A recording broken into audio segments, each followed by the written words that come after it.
Miko décide d'interroger Aslak, un ancien du village Sami voisin. Le vieil homme, assis près d'un feu de camp, fixe l'inspecteur de ses yeux perçants avant de parler. Sana jouait avec des forces qu'elle ne comprenait pas. Elle a réveillé quelque chose d'ancien et de dangereux. Intriguée, Miko creuse davantage et découvre que Sana pratiquait secrètement des rituels chamaniques interdits. Elle cherchait à contacter les esprits des ancêtres pour obtenir du pouvoir.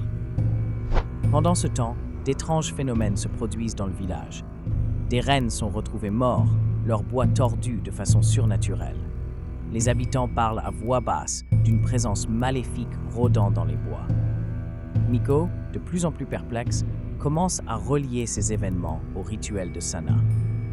Il se demande si ces phénomènes sont le résultat direct de ces pratiques interdites.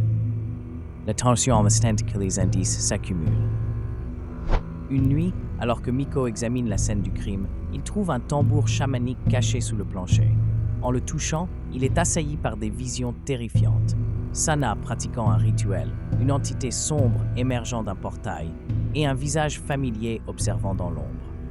Choqué, Miko réalise que le meurtrier n'est peut-être pas humain. Mais comment convaincre ses supérieurs de cette théorie improbable? Alors qu'il approche de la vérité, l'inspecteur sent que sa propre santé mentale commence à vaciller.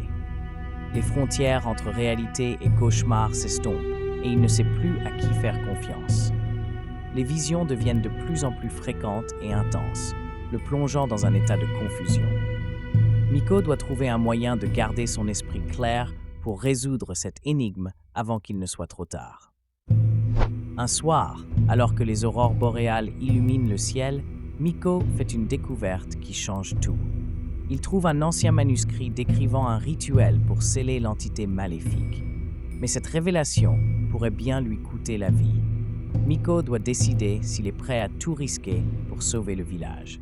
La tension atteint son paroxysme alors qu'il se prépare à affronter l'inconnu, déterminé à mettre fin à cette terreur.